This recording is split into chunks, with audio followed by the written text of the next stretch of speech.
I'm gonna get choked up even talking about it. With Lewis is kind of, it was a really rough situation. We lost those 4 straight fights. We had got cut, and more so not from the losing, but just seeing him kind of spiral down really hurt me as a friend, because I love and care for Lewis so much. We had been through so much together. Like, I would go to Hawaii and spend weeks at his house. So I kind of just told him, like, hey man, you need to come to Cali. You need to come live with me. We need to get things straight, you know. And about, I think it was like the 3rd or 4th night, you know, he was drinking in his room, playing video games, and I woke up the next morning and there was like 21 beer cans in my trash can. And I was like, bro, like, this is it, no more. Like, we'd have no reason to celebrate. I counted, there was 13 beers left in my cupboard. I said, if you drink one more of those, like, it's over, we're done. Like, go back to Hawaii, like, it's it. We have nothing to party or celebrate about. It's time to get to work. And to his credit, he did everything right, man. He fought 3 times in 10 months regionally. I think he lost money in every fight. He barely made any cash at all. He did everything he was supposed to do. And I think that's one of the most rewarding moments in my career, was just seeing him resurrect himself, redeem himself, and more importantly, just show his daughter that, you know, you can make changes, you can grow, you can overcome so many obstacles in life. So I know there was a fight weekend where it's like it wasn't a UFC fight, but it got him back in there. How stressful of a weekend was that? I'd never been so nervous for a fight in my life. It was at Lights Out Fighting Championship in Southern California. Lewis lost the first round horribly. He got dropped 3 times. It was a 10-8 round. And I remember just thinking, like, God, please, we've gotten these 2 wins. We need this 3rd win. It's a title fight. Like, please, he's done everything right. And not so much that for the results, but I just wanted to show him that the process was worth it. I wanted Lewis to know that if he did things right, there's a silver lining for him. And that 2nd round, typical Lewis fashion, he came in and just fought so tough and came back and won the fight. And about a couple weeks later, there was an opening in China, and I was able to get it done and get him back in. Not many people know this, but Joe Soto in 2016 fought the last fight on his deal against Chris Beal, and he won that fight. Previous to that fight, as many people know, his first fight in the UFC was a title fight against TJ Dillashaw, which he lost. He came back against Anthony Burchek and then took another loss. And then he came back and fought, I'm blanking on the Japanese fighter's name right now, Michinori Tanaka, I think his name was, and he lost a close split decision in which many people felt he'd won. So he was 0-3. He wins his last fight against Chris Beal, and his contract's up, and it does not get renewed by the UFC. I'm telling Joe, hey man, stay ready, stay ready, stay ready. You know, your opportunity may come. So one day, Chito Vera was living with me at the time. Him and my wife went to go meet my mom and my stepfather for dinner, and Chito told me, like, hey man, I heard one of the fighters in Mexico is out. I think you need to call Joe and try and get him this opportunity.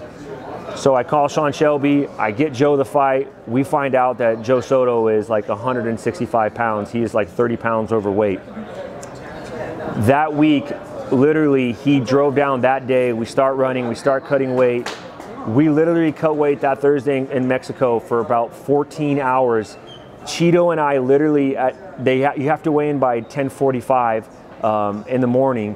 At around like 10:30, we have to start shaving his body. We're literally shaving him, all of his hair, everything, barely to make this weight. We had to shave his head. We shaved it all, and he wasn't sweating. We're trying to get, you know, everything, get him moving, get him sweating, and so we finally make it to the weigh-in scale at 10:44, and so he steps on the scale, and it's teetering over the half pound. It's electronic scale, teetering over half pound over to being on. The directions regulator, or the commission regulator, gave us the 136 on the dot, and we barely make weight, and all of a sudden you hear Chito Vera go, "Fuck yeah, ho!" in front of the whole crowd, and he drops the towel that Joe Soto was using to weigh in. And it was just a really funny moment, you know. And so now, whenever someone makes weight, we always say, "Fuck yeah, ho." Joe Soto starts warming up backstage, and then we realize the elevation is real down there. And he tells me, like, bro, I might got a round in me. The elevation's really, really, really bad here.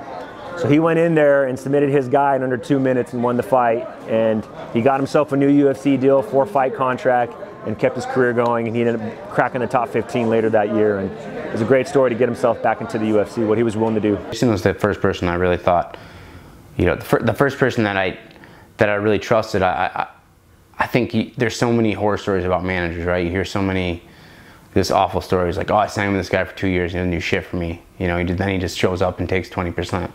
And you hear that, and you hear that consistently, you know, and I've seen it happen in people's careers. And Jason was a guy, I was like, listen, I have a really good deal with this promotion in Grand Rapids. I was like 12-1, 13-1 at the time. And he was like, listen, I don't want any of your money until I get to the UFC. You know what I mean? Like, he's like, I'll give you whatever you need. And, you know, and I was still kind of hesitant, but I had seen the kind of the rapport that he had with the other athletes, and I just kind of went on a limb, and I was like, you know, screw it, I'll sign with Jason. I signed with him, and literally since then, it's kind of been like, all right, Cody, what do you need? Okay, Jason, I need this, and then I have it. I need this, I have it. You know what I mean? That's the kind of, like, we have like a really, really good, you know, personal relationship. We have a good working relationship, and he delivers. You know, he delivers. You know, what he says he's going to do, he does, and that's like the #1 thing I think that you need, you know, as an athlete. And then to, you know, come to him and be like, dude, who should I fight next? You know, there's times when he's told me to like chill out, wait for an opportunity, wait for something to come. You know, after I lost to Sterling, I was like itching. I want, like, Jason, I want to get back in the cage. He's like, you know, give it some time, something will come up. And sure enough, Alejandro Perez popped up. You know, and I took that fight on 4 weeks' notice. And he was just telling me, stay ready, stay ready. So, you know, I trust him, and then that's the most important thing in business and in life. You know, you need someone that you can trust, and, you know, I trust that, you know, he's got my best interest, you know, in mind. So, you know, that goes a long ways. I don't know. It's crazy, man. Like that. Just after, you know, being signed with Jason and getting to know Jason and going to visit Jason and his family and his wife and everything, and like I could just tell, like, Jason, he really believed in me. Like he really like he really put some. It's crazy, man. But that dude really believed in me, and thank him for getting me, you know, to the UFC, getting me to the Contender Series.